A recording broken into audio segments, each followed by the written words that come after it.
for our public transport system. Alam niyo kasi, ang kultura ng Pilipino, ang linggo, para sa pamilya yan. Yun, ang ganda. Ang linggo, para sa pamilya yan. Oh, tapos? Para sa mga mahal sa buhay na magsama, na makapag-banding ng konti. Yun, banding. Oh, tama naman. Maganda naman. Linggo is family day. Bonding. Okay yan, okay yan, okay yan. Kaya ginawa namin ay gumawa kami ng programa ay ang tinatawag 1+3 program. Ibig sabihin, pag 1+3 program. Ibig sabihin, pag binoto mo isang Marcos, may 3 kasama.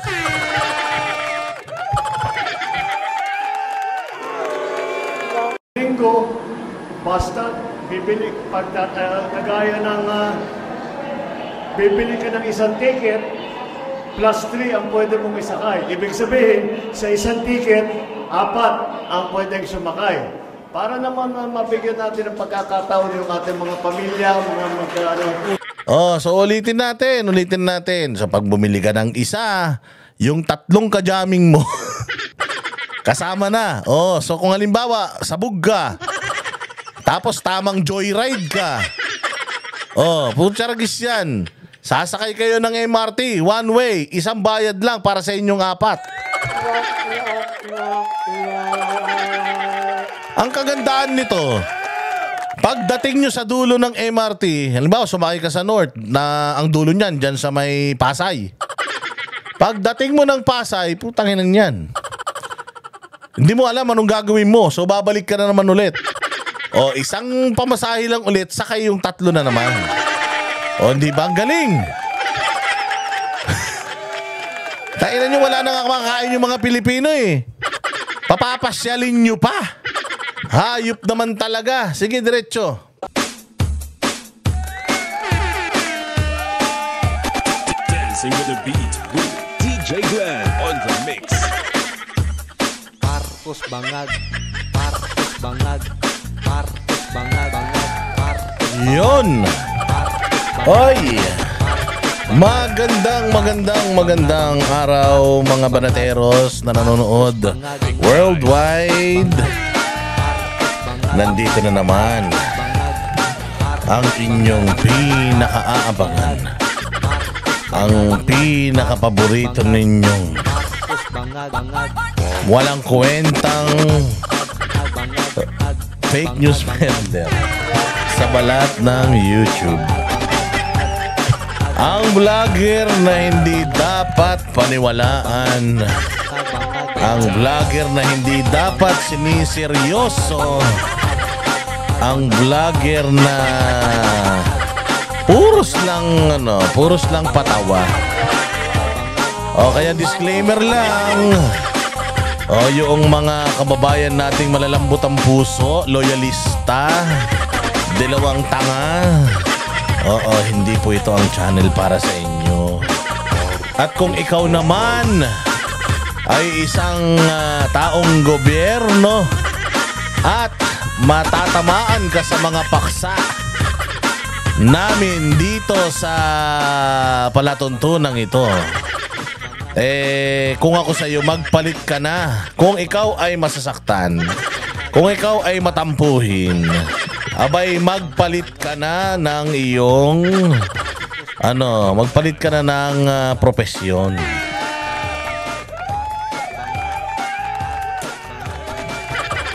Magpalit ka na ng propesyon.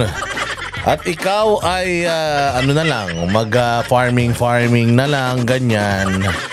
Pwede ka na ring mangisda. O kung gusto mo, kumain ka hanggang ikamatay mo, ganyan. Para hindi ka tamaan ng ligaw na batikos. Ikaw ay wag nang magpolitiko. Another day, another uratan session with yours truly, Boss D. At pasasakitin na naman natin ang mga damdamin, puso atay, balumbalunan, katawan, isipan, kaluluwa, konsensya ng mga switik, salot, mga putok sa buho, mga kupal sa gobyerno, mga kawatan magnanakaw, lahat ng mga dapat ipinutok na lang sa kumot. Atin ba silang bibirahin ang mga maling gawain ng mga mambubudol, sinungaling, magaling lang sa pangako, mga santanas, demonyo, Judas, Barabas, Hestas.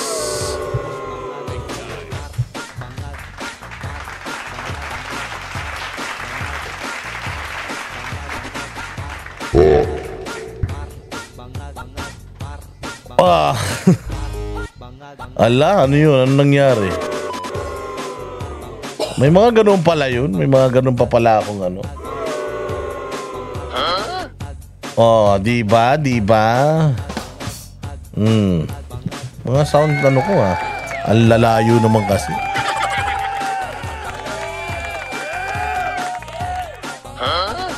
Diba?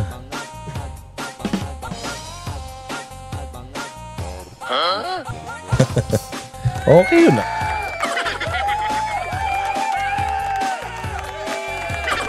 At syempre magpapasalamat muna tayo sa lahat ng mga kababayan natin, ng mga bagong subscribers. Yung mga bagong subscribers, maraming salamat po sa inyong pagtangkilik. Rest assured, hindi po kayo maboboard dito sa channel natin. Matutuwa kayo dito. Dahil walang kwenta naman yung mga pag-uusapan natin dito. Kaya sigurado mag-i-enjoy kayo. Huwag kayo maniniwala, ha? Disclaimer lang. Lahat ng sasabihin natin dito ay pawang kabulastugan lamang. Hindi dapat siniseryoso. At maraming salamat sa mga nagla-like, nag-share. Comment. Comment kayo ng comment, mga bossing, ha? Dahil binabasa natin ang inyong mga comment. Hina-heart natin yan. At i-share nyo din yung ating mga vlog para naman makarating sa kinaukulan.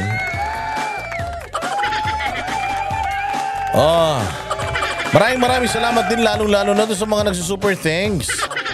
Yung nag-spend ng kanilang hard-earned money para lang makatulong sa ating channel. Maraming salamat po sa inyo. Agyaman aklauna ya po.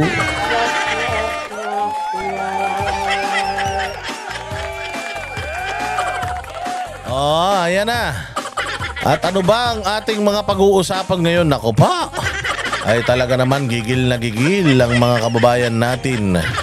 Dahil hanggang ngayon, matapos ang oath taking ni General Torre na puros kabulastugan ang alam sa buhay. Ang daming kaso niyan. May nagkaso pa nga dyan ng illegal detention.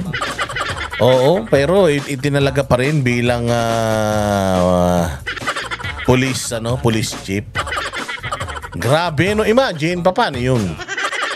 Kung masintensyahan siya doon sa mga sinampang kaso sa kanya, kasi madaming sinampang kaso sa kupal na yan. Paano kung kung halimbawa naging na-desisyonan yung mga kaso niya. So paano yun? Convicted PNP chief, ganon. Mabibigat yung mga kaso nito, ha? Diyan pa lang sa KOJC, ang dami ng kaso niyan. Tapos ito pa, yung palpak na pangingidnap. Ay, successful pala na pangingidnap kay Pangulong Duterte. Ayan din. And aside from that, mayroong mga kaso sa ombudsman, mga hinayupak na yan. Hindi ba? And aside from that, ayun nga, mayroong kaso sa kanya ng illegal detention. Isang babae, negosyante yata yun, ordinaryong Pilipino. Sinampahan ng kaso, tapos ginawa mong PNP chief. Bopols lang ang gagawa niyan. Demonyo lang ang gagawa niyan, mga bossing. Marami pa mga nanonood dito, ha, na hindi pa nakasubscribe, ha. Subscribe na kayo, paabutin natin ng 200,000 yung ating samahan. Ha? Maraming salamat muli. O sige na, tapusin na natin tong ano. Mag-anatid na tayo ng mga bali-balita, mga bossing. Hindi natin na-reaksyonan ng masinsinan etong kabulastugan. Bale, pag-uusapan natin ngayon, mga boss, ay tungkol unang-una doon sa nanggagalaiting mga congressman. Dahil yung impeachment ni BP Sara ay mukhang rest in peace na. At talaga naman nanggigigil, mga bossing, etong ating mga kaliwete, ng mga salot sa lipunan ng mga makabayan. Sabi ko nga sa inyo dati, nagrarally sila sa kalsada, pero ngayon sa Congress na silang galing. Meron na silang ticket para makapaghatid ng kanilang mga saloobin sa loob, in the halls of our Congress. Lahat, pati hangin na sinisinghot nila diyan sa loob ng Kongreso ay taxpayers money yan. Pero before that, pag-usapan muna natin itong may maganda pong programa ang ating pinakamahal na Pangulo. Mahal dahil nagmahal lahat. At pakinggan natin yung kanyang napakatalinong mga komentaryo, istorya patungkol dito. Ayan, alam naman natin na noong weekend ay itong pamilyang ito, pamilyang salot, yung pamilyang Switik, sumakay sila, mga bossing, sa MRT. Sumakay sila sa MRT. At meron silang bagong programang inilunsad. Putang ina niyan. Naglunsad ng bagong programa na imbis na makatulong sa bayang Pilipinas, putang ina, gagasta pa sila. Ay, nako, Diyos ko po. Ito yung 1+3 program. Putang inang yan. Parang 3-in-1 plus 1 Parang biskwit lang yan. Yung 3 biskwit naging 4. Ito 1+3 program sa MRT at LRT. Alam nyo ibig sabihin nun? Ang ibig sabihin po niyan, makakasakay ang isa at pwede siyang magsama ng kajaming niya. Magsasama na niya siya ng kajaming niya na 3. Libre na daw yung 3. Isa lang magbabayad. Tapos yung 3, libre na. Putay na proud siya dyan. Proud na proud siya. Ito po ay pwede tuwing linggo. Feeling niya talaga ay ang buhay ng Pilipino ay nabago na niya.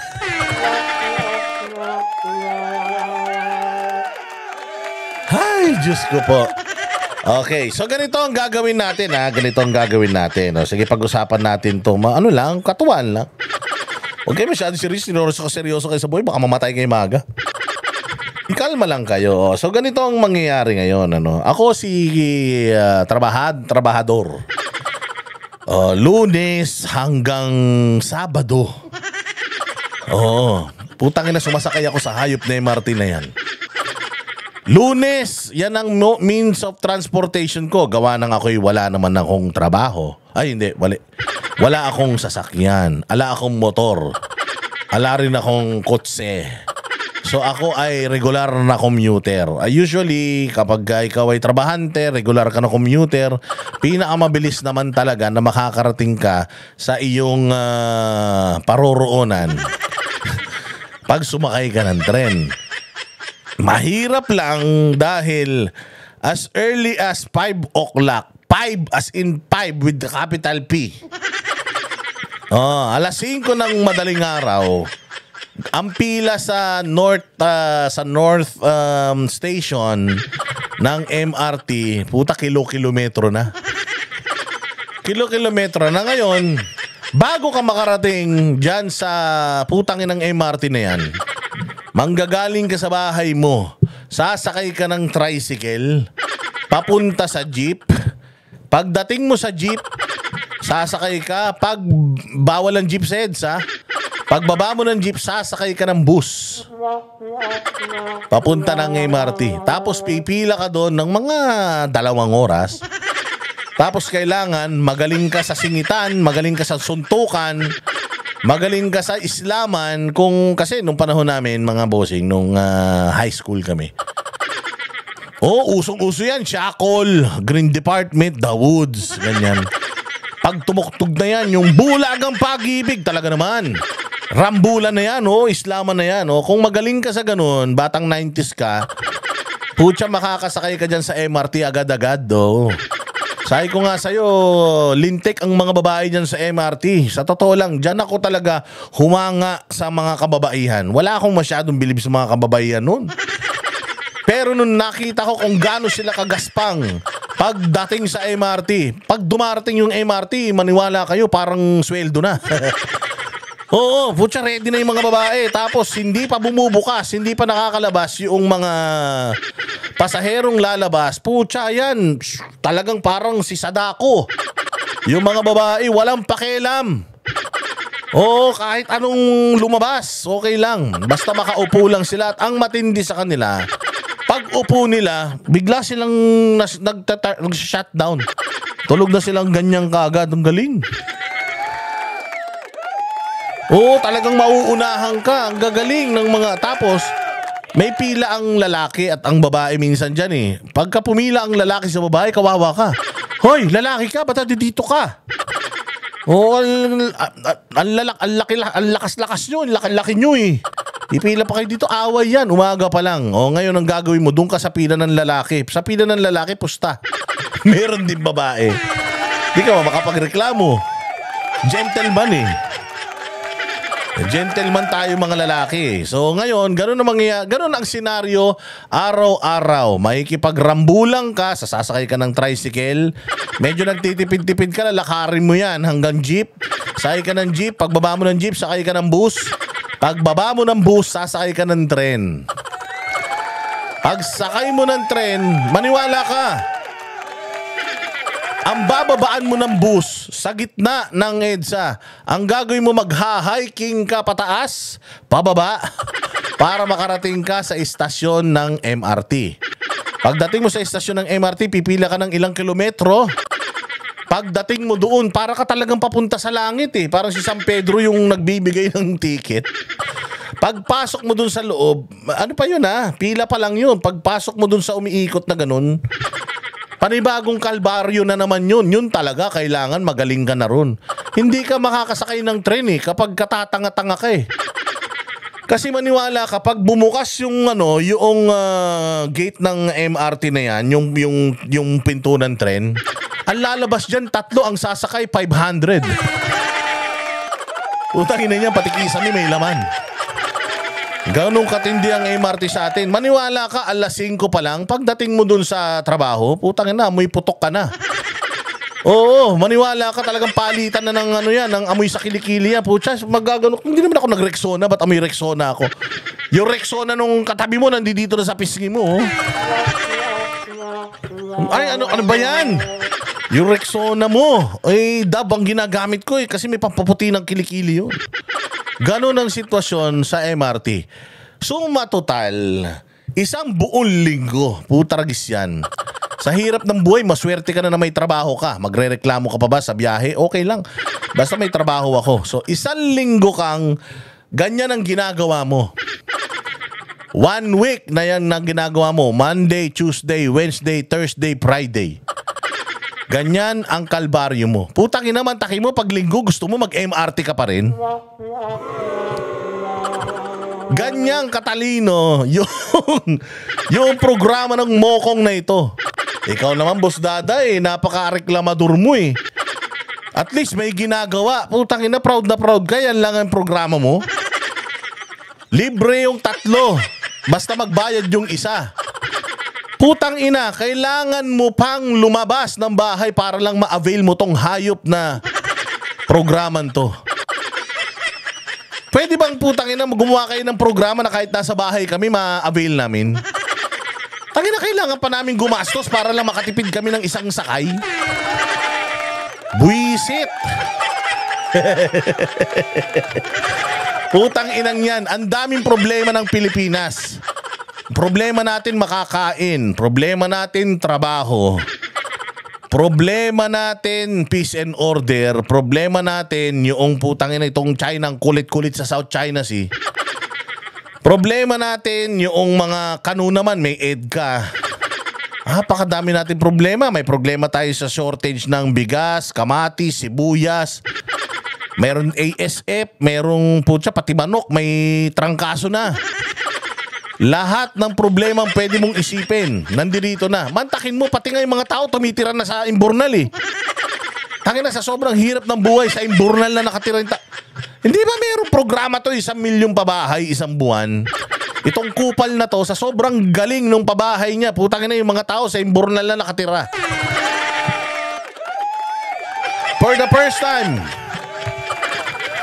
the first time in history, mga bossing, putang ina niyan, alam niyo yung yung Ninja Turtles. Yung Ninja Turtles kasi, mga boss, nakatira yan sa sewer. Wow.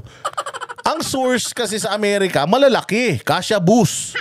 Ang lalaki na yung Imbornal nila dun. Makakapag-taguan kayo dun eh. Oo, dito yung Imbornal natin, anak ng tinapay yan, lahat nandiyan dyan. Lahat ng maisip mong dumi nandiyan dyan, barado pa yan.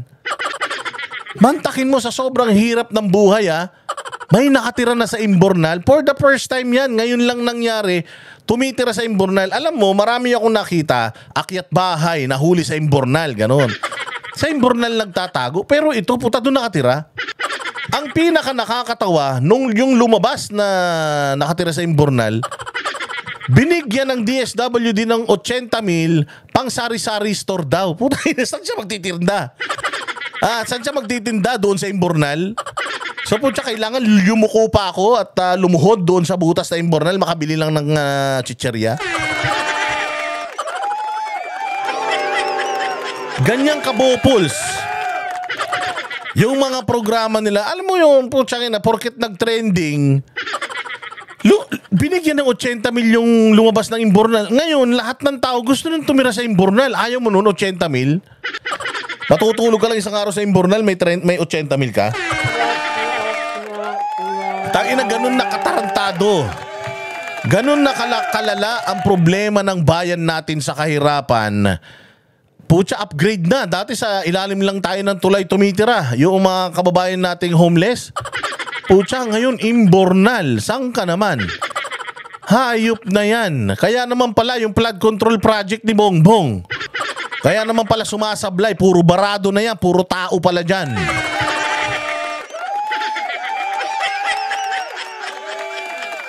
Baka naman pagpasok natin doon sa Imbornal na may aircon pa kayo ha. Walang hiyan. Ito ang problema ng bayang Pilipinas.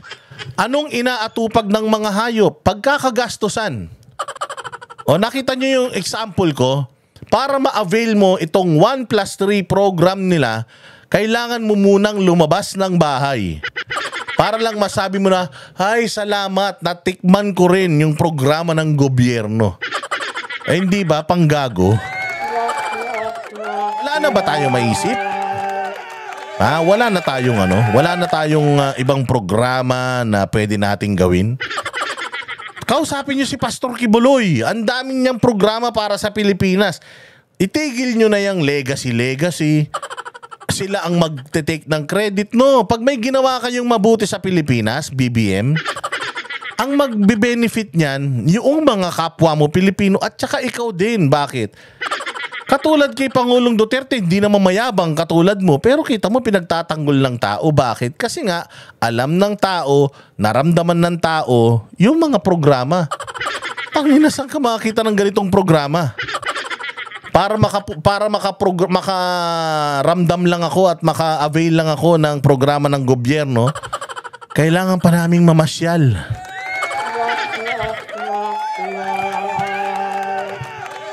Ang mahal na nga ng bigas, palalabasin nyo pa yung pamilya. Isang buong linggo na nga yung tatay na nagtatrabaho na ikipagsapalaran sa MRT, palalabasin mo pa. Walang hiya. Mano ba naman yung magsama-sama ang lahat ng mga pamilya sa bahay?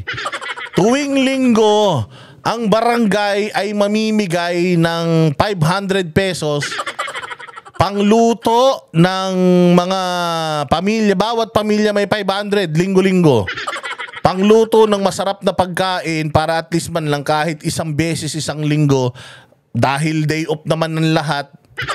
Oh, gagastos ang gobyerno, 500 bawat isa, mamalengke kayo. Oh, tapos magsama-sama kayo sa hapagkainan, ganyan. Inang yan, project na yan. Pwede na yun. Pucha, matindi tong project na to. Pakinggan nyo ha. O eto, i-play natin. Tapos tingnan ninyo kung malaki may tutulong sa inyo. We have come today to help inaugurate this new promotional program, I suppose, for ayun na, ano unang-una pa lang eh.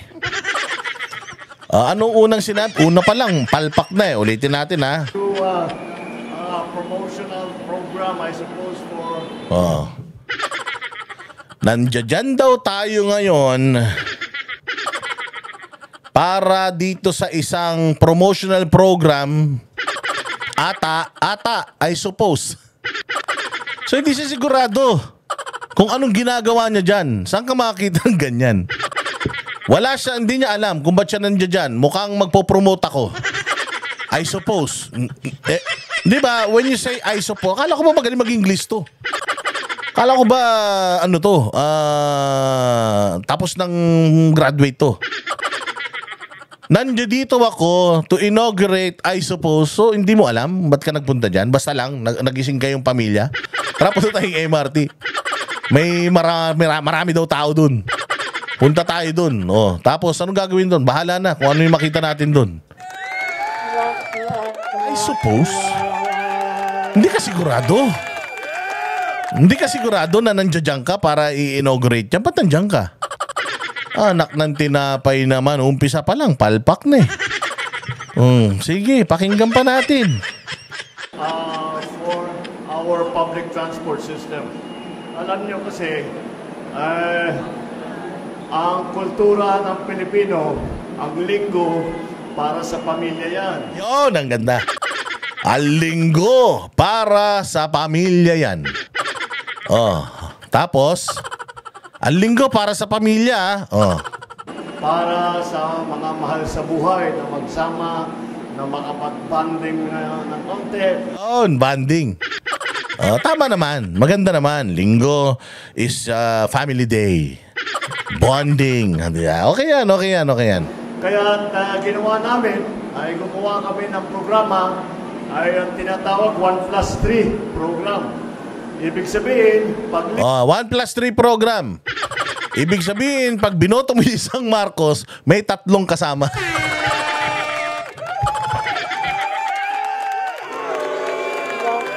Loko-loko ka talaga eh. Hindi, mali naman yun. Ano ka ba? Pag binoto mo yung isang Marcos, may 3 kasama, sobra ka naman. Porke 3 yung anak niya. Si Raulo ka talaga, Boss Dada. Ano, iba yun. 1+3. Ito. linggo, basta bibili, kagaya ng bibili ka ng isang ticket, +3 ang pwede mong isakay. Ibig sabihin, sa isang ticket, 4 ang pwedeng sumakay. Para naman mabigyan natin ng pagkakataon yung ating mga pamilya, mga magkano. Utangin na si ate, yung nakapaismas, Kung pumalakpak, akala mo, utsa, napakaganda ng programa, baka magdugo yung kamay mo, kakapalakpak mo, ha? So ulitin natin. So pag bumili ka ng isa, yung 3 kajaming mo, kasama na. So kung halimbawa, sabog ka, tapos tamang joyride ka, putsaragis yan. Sasakay kayo ng MRT, one way, isang bayad lang para sa inyong 4. Ang kagandaan nito, pagdating nyo sa dulo ng MRT, halimbawa sumakay ka sa North, na ang dulo niyan, dyan sa may Pasay. Pagdating mo ng Pasay, putanginan yan. Hindi mo alam anong gagawin mo, so babalik ka na naman ulit. Isang pamasahe lang ulit, sakay yung 3 na naman. Hindi ba ang galing? Kainan nyo, wala nang makakain yung mga Pilipino eh. Papapasyalin nyo pa. Hayop naman talaga. Sige, diretso. Tawag yung ating mga pamilya, mga magkabarkada na magkasama. Para daw magsama-sama yung pamilya at saka barkada. Putang ina, pwede ba magsama dyan lang sa MRT? Hindi ba pwede magsama yan sa labas ng bahay, sa tambayan, sa luneta? Oh, dyan sa may tong-itan, ganyan. Taina, kailangan pang para mapatunayan lang nila yung pagkakaibigan at pagmamahalan nila. Kailangan nila lumabas ng linggo at sumakay ng tren. Putang inang yan. Ay, nako, Diyos ko po. Pero kami, lumampas kami doon sa 1+3, kaya si Congressman Santo nagbayad ng sarili ng ticket. Pero yun ang aming, sana naman, mabigyan. Kaya na to si Lisa ang likot. Tinan niyo si Lisa. Hindi mapirmi. Walang respeto sa asawa eh. Nagsasalita yung asawa, nag-i-speech, putang inin yan, para kang turumpo. Ikot ng ikot, putang inan to, parang mascot. Nakita nyo ginagawa, dapat pagka ganyan, makinig ka naman sa asawa mo. Alam ko naman na walang kwenta yung asawa mo. Pero kahit panggap lang, pakinggan mo naman yung sinasabi niya. Diyos ko po, likot-likot. Panoorin nyo, ang likot-likot. Pakinggan nyo yung sinasabi ni Bongbong, ha. Tapos panoorin nyo din. Walang patid. Sasalita yung asawa, siya din nagsasalita. Bigyan natin ng pagkakataon ang ating mga kababayan na maramdaman nila yung linggo. Kasi alam naman namin napakahirap ng oras ng commuter. At madalas nating marinig, wala na kaming oras para sa pamilya. Yun na nga wala na nga oras para sa pamilya, papalabasin mo pa? Nagtrabaho na 1 linggo naman yung tao mula Lunes hanggang Sabado, pagpahingay mo naman sa bahay. Anak ng tinapay, miski naman ako siguro ganon. Alam mo, nung nagtatrabaho ako, pag pumasok na ako kasi ang pasok ko mula Lunes hanggang Biyernes lang. Alam mo ba na kulang pa yung 2 araw para itulog ko? Kasi sobrang pagod ko sa trabaho ko. So ngayon, gusto mo mangyari yung pamilya, lumabas, sumakay ng tren. Putang ina, ano akala mo sa tren? Roller coaster? Ano yung Enchanted Kingdom ba yan? Ha? Ano akala mo sa MRT at saka LRT? Ha? Ride sa Disneyland?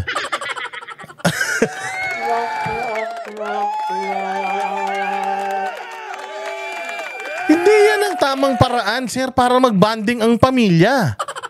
Pinakamaganda sana ang ginawa mo, gagastos din lang naman ng gobyerno, sa subsidize ng gobyerno yan eh. Gagastos din lang naman ng gobyerno. Bakit hindi pa lubos-lubusin? O magbigay nga lang kayo kahit 400 lang eh. Pabiling 1 kilo. Ay putya, mahal yung 400 nip, 1 kilong ulam lang yun ah.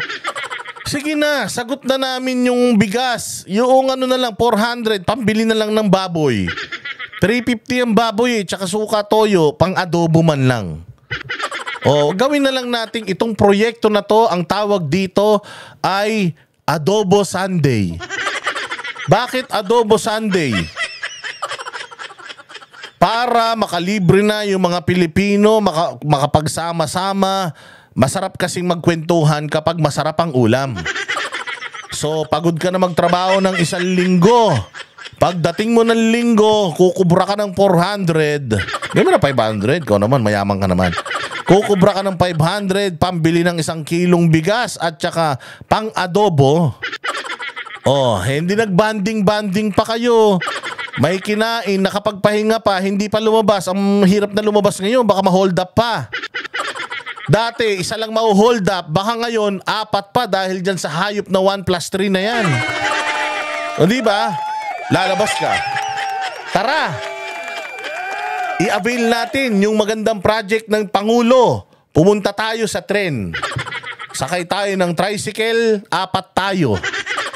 So yung dating pamasahe mo, 8 times 4. Tapos sasakay pa ng jeep. O magkano na minimum ng jeep ngayon? 12 times 4. Magkano na yan? O syempre, sasakay ka ng bus.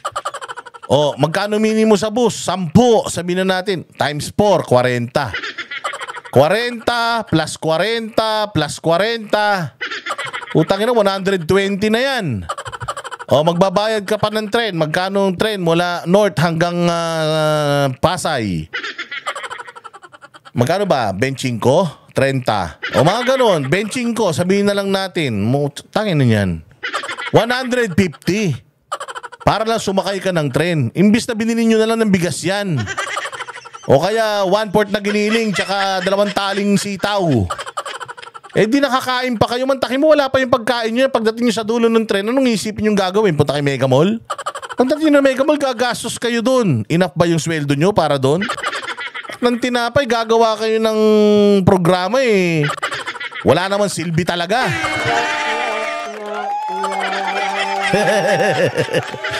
Utang ina niyan. Ay, nako, Diyos ko po. O sige, ano pa? Ano pang mga magandang plano mo? Para dahil pagdating namin, tulog na lahat. Aalis kami, tulog pa. Aalis, tulog. Dadating, tulog. Oh, anong dapat gawin? Putsyakin na, ang gawin mo, Bongbong, ganito. Para may time yung mga pamilya magsama-sama, work from home. MWF lang papasok ang isang empleyado sa opisina. Yung 2 araw, work from home. Ayun. Para kahit nagtatrabaho sila, kasama nila pamilya nila. Hindi sila masyadong magwawatak-watak. Tanginang plano yan. Gagastos ka muna para ma-avail mo eh. Hindi naman lahat nakatira sa istasyon ng tren. Tanginan yan. Ano yung istasyon ng tren? EDSA. Wala namang bahay sa EDSA. Bago ka makarating sa istasyon ng tren, mamamasahe muna yung 4 na yan. Anak, hindi nyo naisip yan? Ako nandyan. Pag ako talaga naging presidente ng Pilipinas, gagawin ko yung gustong gawin ni Eddie Hill. Oh, yung bibigyan ko ng tig 1 milyon bawat isang Pilipino, tas kanya-kanya tayo. Anak na tinapay oh. Mas maganda pa yung project ni Eddie Hill na yun eh, kaysa sa ginagawa mo eh. Walang hiya naman, mag-iisip ka lang yung wala pang isip. Kaya naman, sinasabi namin, bigyan natin ng chance naman na magsama. Na hindi addition. Tinan mo yung mga anak oh. Tinan mo yung mga anak. Tinan mo putangin na hirap na yung tatay nila magpaliwanag. Hirap na yung tatay nila magpaliwanag na maganda tong project na to. Tapos putang ina yung mga nasa likod daldalan ng daldalan. Saan tayo kakain mamaya? Putang ina, bayaan mo yan. Loko-loko yan eh. O, ito na nga si Sandro nga, lumilipad na yung utak eh. Ang tagal naman, putang ina niya, party na ako. Oo, ang tagal naman nito. Putya, yung 3 naman, nag-uusap kung anong concert ang panonoorin nila habang nagsasalita tong tatay nila. Ang lilikot. Anak ng tinapay. Hindi may dagdag na pagbayad para lang makasama sige, kwentuhan. ang pamilya. Kaya nandito na yung ating program na 1+3. Meron pa. Meron pa. Bakong isusunod na announcement. Oy, meron pa susunod na announcement. O, sige, ano yun? Dahil marami kami doon sa pinaplanong EDSA rehabilitation. Bago kasi ma-rehab yung EDSA, dapat ikaw muna. Gago ka talaga, Boss Dada. Tarantado ka talaga. Ba't mo i-rehab yan? Ang tinutino naman yan. Oo, dapat bago i-rehab yung EDSA, kayo muna kasi. Oo, i-rehab nyo na yung EDSA eh. Hay, nako. Ang daming bumalik na nag-aalala paano yung trabaho namin. Eh kung ang pag-commute namin ay napakatagal na, madadagdagan pa ng 1 oras, 2 oras, wala na talaga, hindi na kami uuwi. Kaya tinitignan po natin itong nangyari. Bukod pa doon, meron tayong mga nakita ng mga bagong teknolohiya. Oy, butang ina, ganito kagaling mambudol to ha. Nagdesisyon sila bigla-bigla, hindi kasama yan sa pagbabudget. Ang EDSA rehab na yan. Basta bigla na lang nila naisip. Usually kasi talaga matagal pinag-iipunan yan eh. Or matagal pinag-iisipan yan. Parang yung San Juanico Bridge. Mantakin mo, yung San Juanico Bridge, isasara nila for rehabilitation. Pag tinanong mo kung anong sira ba nitong tulay, hahanapin pa. Ang laki ng budget nung kulang-kulang 1 bilyon. Kulang-kulang 1 bilyon yung budget, putragis yan, wala naman palang problema yung tulay. Hahanapan daw nila ng problema para i-rehabilitate. Ang dami-daming mga kalsadang kailangang sementohin. Daming mga tulay na dapat i-construct. Bakit kailangan yung mga tulay naman na okay naman, bakit kailangan ayusin? So eto na naman EDSA. Okay naman talaga, dapat talaga ayusin yung EDSA. Kaya lang naiisip ko, ano pa ba ang pwede mong gawin sa hayop na EDSA na yan? Hindi ka naman pwedeng i-widening mo pa yan, lagyan mo pa ng another lane, tatamaan na yung mga establishments, buildings and all. So, ang only way para itong EDSA na ito talagang lumuwag, alisin mo yung karamihan ng mga Pilipino sa kalsada. Paanong gagawin mo? Ako kasi, para lumuwag ang EDSA, ang gagawin ko, gawin ko ng mandatory yung work from home sa mga kababayan natin para at least mabawas-bawasan yung mga nagko-commute. Para at least yung mga physical na trabaho na hindi kayang i-work from home, maging maluwag naman yung kanilang commute. Kasi may mga trabaho naman na pwede namang i-work from home. Malaki din ang nag-succeed naman yan nung panahon ni Pangulong Duterte. Work from home lahat, wala naman nalugi, wala naman nagsarang kumpanya. Kaya nga sana i-mandate na nila na yung para lumuwag yung EDSA, magkasundo ang private sector at ang public at ang gobyerno na mag-compromise yung ilan ng empleyado mo. 500. Sige, baka naman pwede skeletal kayo. Baka naman pwede skeletal kayo para lang makatulong tayo lumuwag ang EDSA. Isang paraan 'yan. Pangalawa,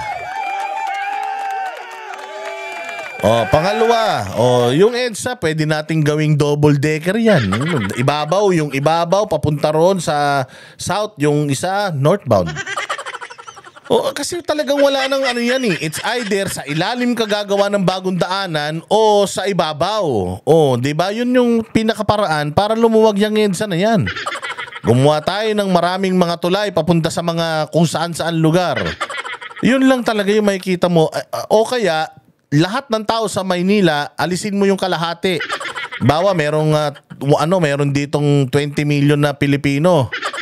5 million lang yung iwan mo. Tapos yung 15 million, i-relocate mo sa ibang lugar. Tapos dalhin mo doon yung mga trabaho. Ganun. Pwede yun eh.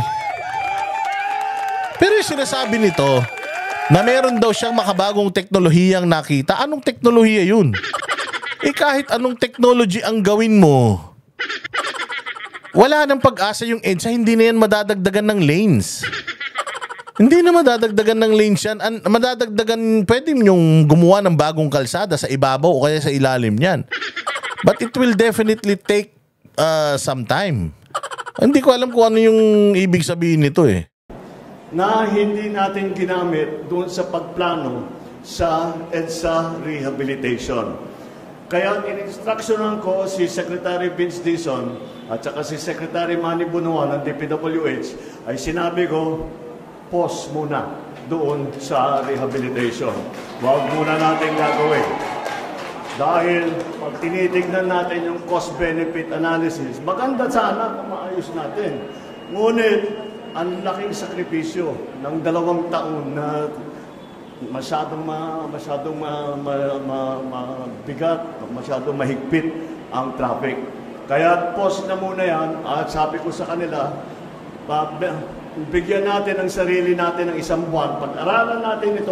Isang buwan lang pag-aaralan. Tayo na nga, itong ang project na to, walang kakwenta-kwenta. Mukhang matagal yung pinagplanuhan, tapos 1 buwan lang, makaisip na kayo ng paraan paano mawala yung traffic dyan. Alam niyo, para mawala traffic sa EDSA, bawal niyo sasakyan dyan. Bawal na sasakyan sa EDSA. Bisikleta na lang. Bisikleta, tsaka motor na lang. Lahat ng 4 wheels, bus, lahat bawal. O gawin mong ganun, luluwag talaga yan. Oo.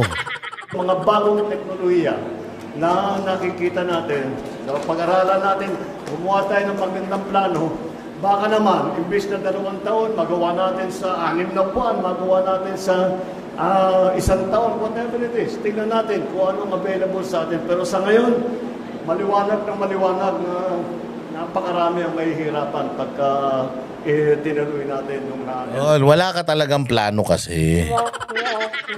Pero kung sana before, 'di ba, gusto natin lumuwag EDSA. Ano yung mga pwede nating gawin? Ibawal lang sasakyan sa EDSA. Hindi naman pwede yun. Kasi kalsada yan eh. Okay, sige. Ano ba yung mga dumadaan sa EDSA during umaga and gabi?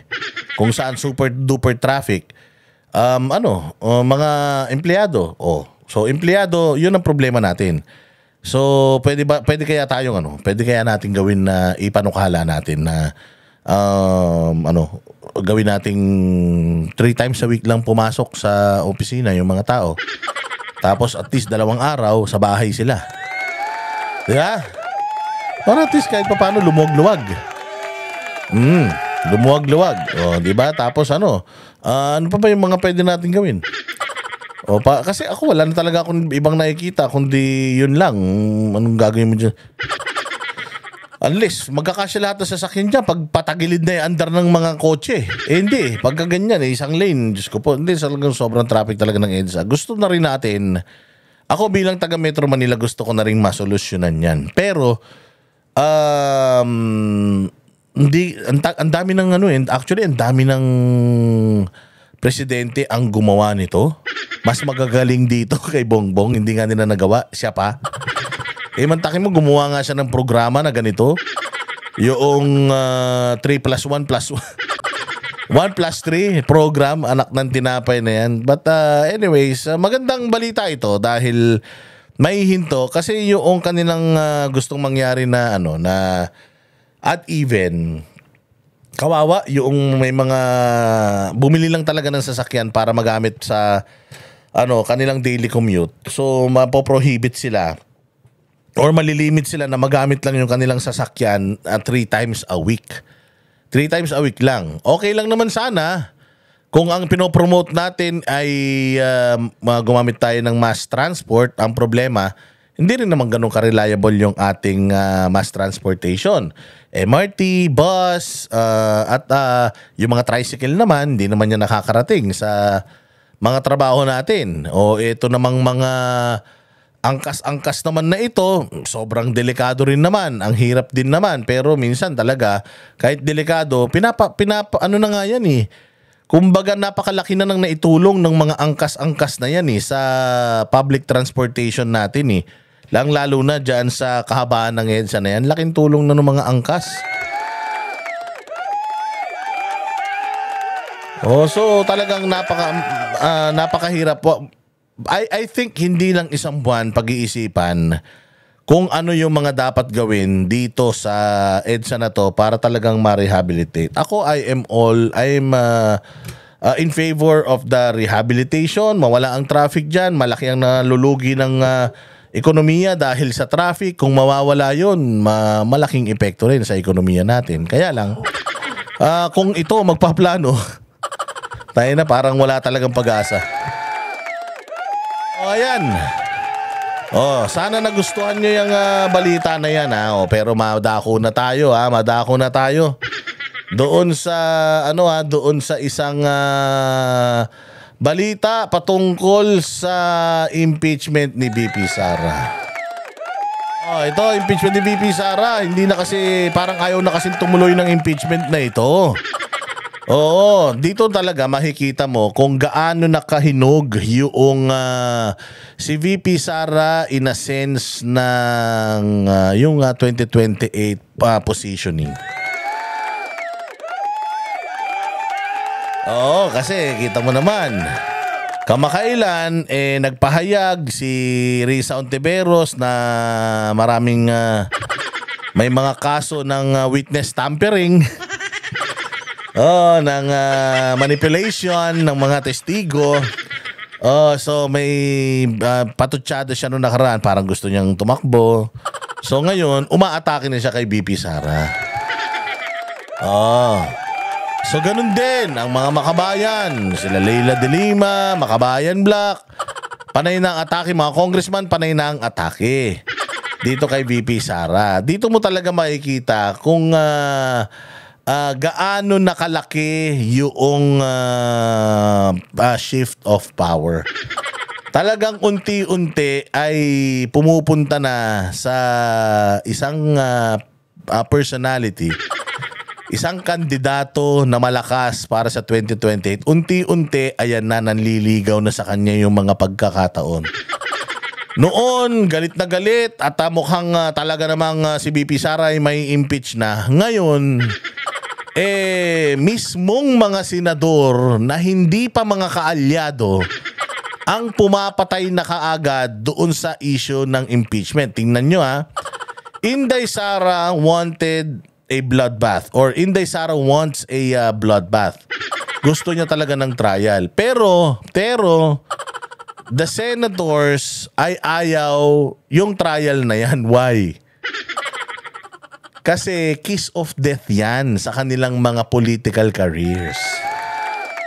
Lalong-lalo na si Risa Ontiveros has nothing to lose. Last termer yan Pero yung ibang mga senators na tatakbo pa sa 2028, ayaw nilang maging part netong political persecution na ito. Kaya mukhang gumaganti sila sa mga congressman kasi itong mga gunggong na congressman last minute ipinasa nila ito. So ngayon pinipressure nila yung Senate na parang tila mo silang may kasalanan.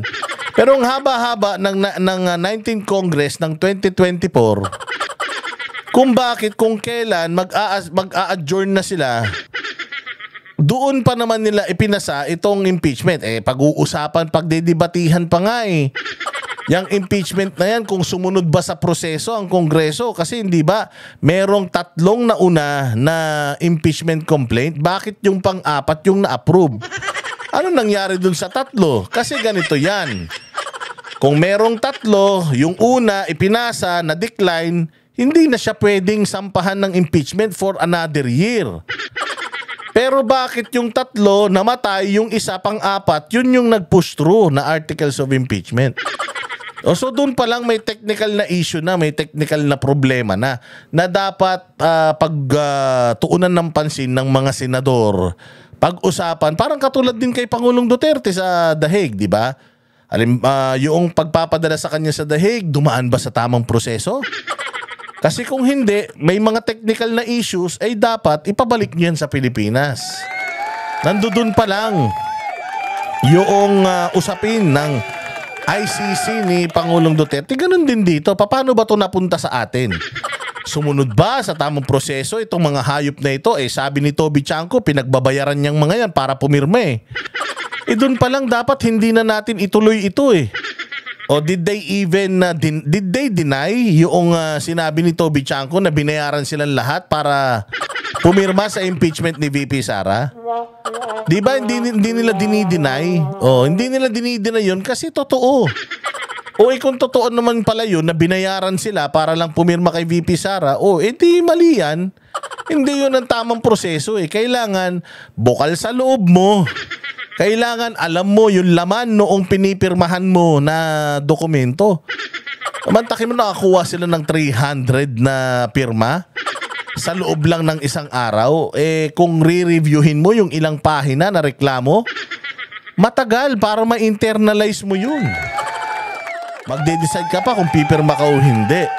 So ibig sabihin, the impeachment itself hindi dumaan sa tamang proseso sa Kongreso and you expect na dadaan yan sa tamang proseso dyan sa Senado?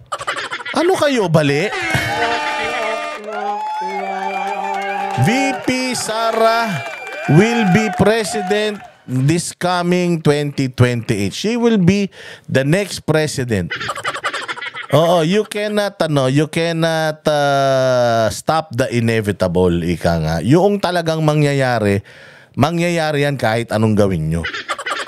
So better, ngayon pa lang sumuko na kayo because you're just digging a deeper grave para sa inyo. Mas lalo nyo lang pinapalalim yung libingan na hinuhukay nyo dahil sure, lahat ng mga tumatrabaho kay VP Sara, ngayong VP pa lang siya, when she is president, she will also be busy trabahuhin kayong lahat. And for the first time, ngayon lang ako umaayon sa ganung style, yung trabahuhin lahat ng mga turumabaho.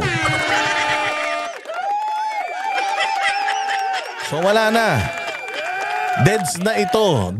Dead on arrival. Pagdating pa lang sa kanila, pinatay na. Ngayon, kailan lang, kanina, gigil na gigil si Franz Castro. Sabi niya, gumaganti ba ang Senado sa Kongreso? Porket pinasa namin ng late, late na rin nila asikasuhin. Oh, tangina, nag-demand ka. Kayo nga, late nyo pinasa. Unang-una sa lahat, kung inaga-agahan nyo, edi sana, merong ample time yung Senado para upuan yan at iproseso yan. Pinasa nyo kung kailan na magsasara na ang Kongreso eh. O tapos ini-expect nyo na ang Senado anuhin kayo, i-prioritize kayo. Mas maraming nauna sa pila. Mas maraming mga batas na kailangan pirmahan, ipanukala, issues na kailangan i-address. Uunahin nila yung politika. Politika lang naman to. This is all politics. Si Bongbong Marcos may confidential funds din. Inaudit nyo na ba? Ang mga congressman, liquidation by certification, na-audit na ba? Ang mga senador, liquidation by certification, na-audit na ba? Mabuti nga si Inday Sara may audit ng confidential funds niya yung confidential funds ng mga mayor, confidential funds ng gobernador, confidential funds ng presidente, meron na bang audit? Oh. Wala ito. Politika lang ito. Politika lang ito, political circus ito. Instead, i-focus natin. Kaya tanong mo si Bongbong kung ano-ano na iisip na programa Paano yung mga congressman natin, wala na nagagawang batas? O yung mga senador naman, wala na rin maipasang batas dahil wala nang ginagawang batas dahil puros hearing diyan sa Kongreso. O ngayon, si Bongbong nag-iisip kung anong kabulastugang project ang gagawin niya para lang mapagaan daw kunyari yung buhay ng mga Pilipino na hindi naman totoo. O kita mo, puro palpak ng mga proyekto. O, sige. Ipakinggan natin yung sistema dito sa impeachment na ito.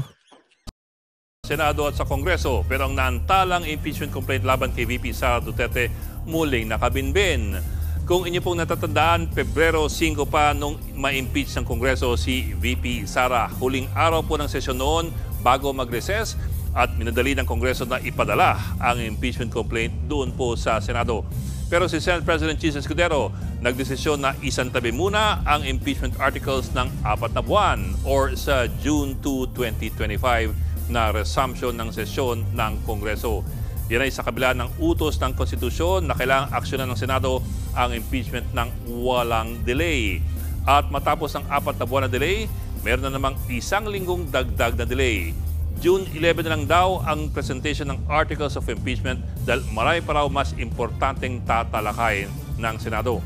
Pero ito po, kung sa wakas June 11 na gugulong ang impeachment trial, tignan naman po ninyo ang ating kalendaryo.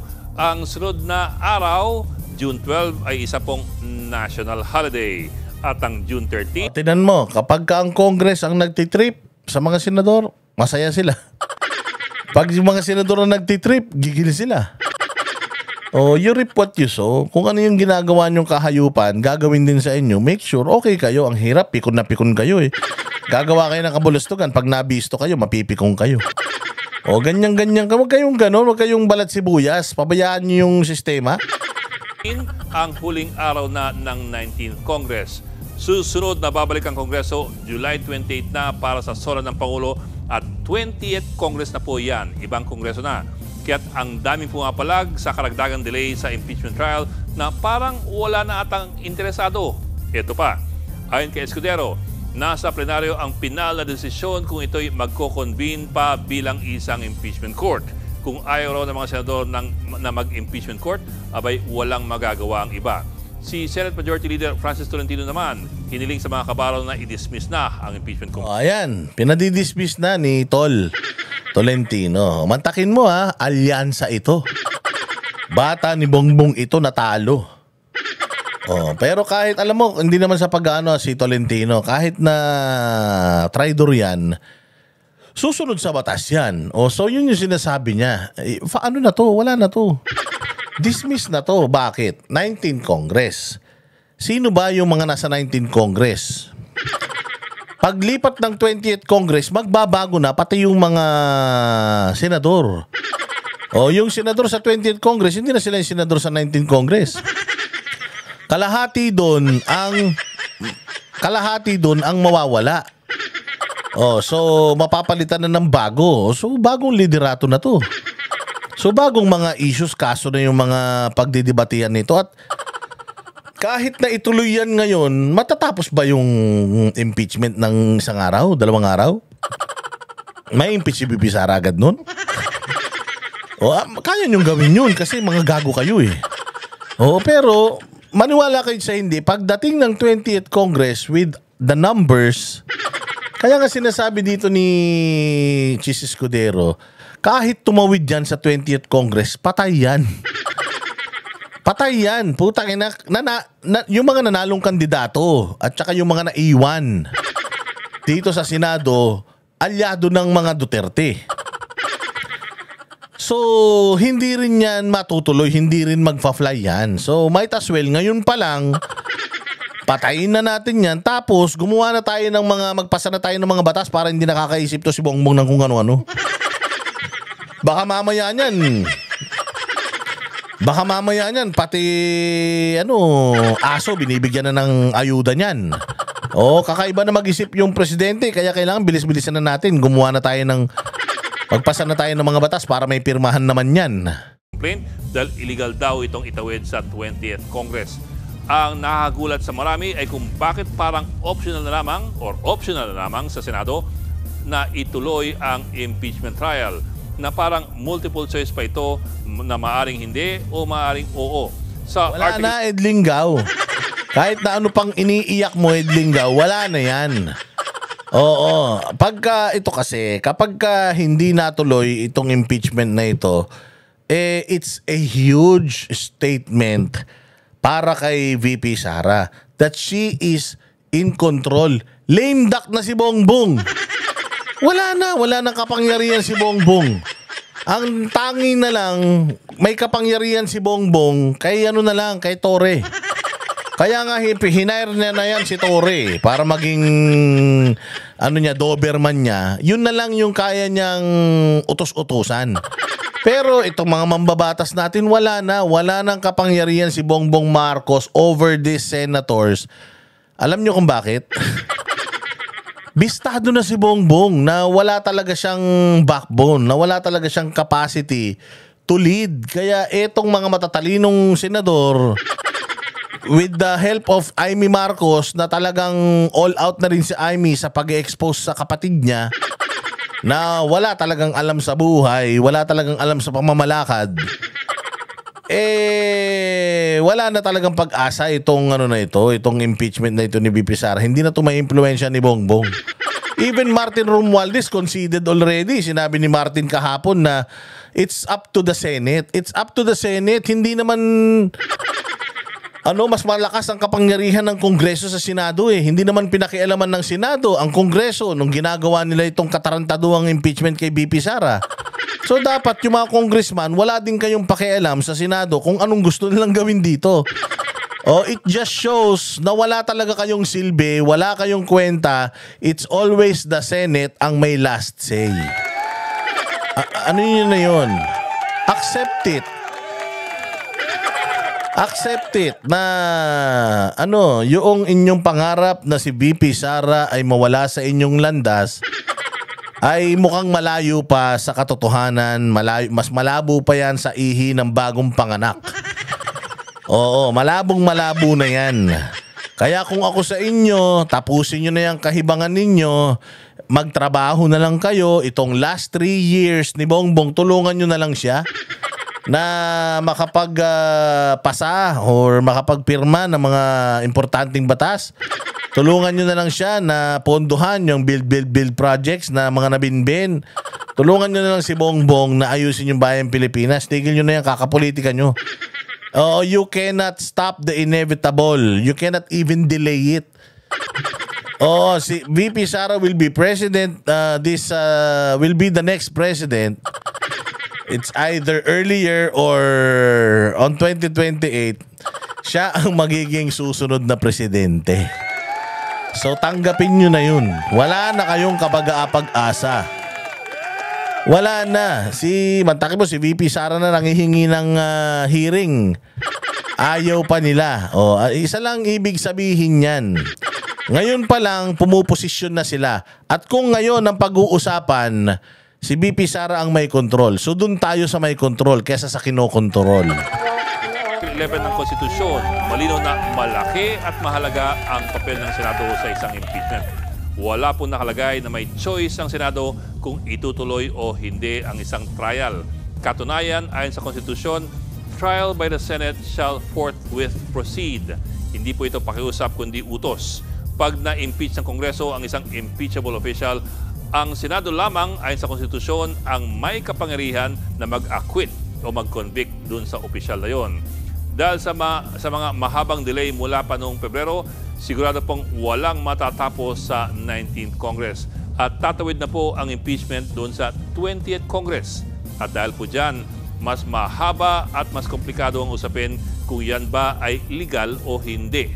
Dahil 19th Congress ang nag-impeach, pero 20th Congress na malamang ang hahatol. Kaya't ano pa man, asahan po na ang issue ay aabot sa Korte Suprema. Kung itawid ng Senado sa 20th Congress ang impeachment trial, kikwestiyonin po ito sigurado ng kampo ni VP Sara Duterte sa Korte Suprema. At kung hindi naman ito itawid ng Senado, abay, kikwestiyonin naman yan ng mga kalaban ni VP Sara sa Korte Suprema. In short, kung daabot sa Supreme Court to, either way, either itong mga makakaliwa ang magsasampa ng demanda dahil hindi matutuloy yung impeachment, or kung matutuloy man yung impeachment, sila VP Sara din magsasampa ng demanda rito, tatagal at tatagal din yan. In short, rest in peace na yan. Tanggapin nyo na ang katotohanan. Hindi pa kayo lumalakas, lalong-lalo na kayong mga komunista. Hindi pa kayo lumalakas. Wala na. Tapos na ang inyong karera. Inday Sara, kukunin niya na yung kapangyarihan na yan as legal as possible. Humanda kayo dahil sigurado, ubos kayong lahat. Malamang sa hindi, ang impeachment trial na na-delay sa Senado, abay lalo pong madedelay sa Korte Suprema. Mga kapatid, Ed Lingaw po. Maging maalam. Ed Lingaw, tumigil ka na. Di ba?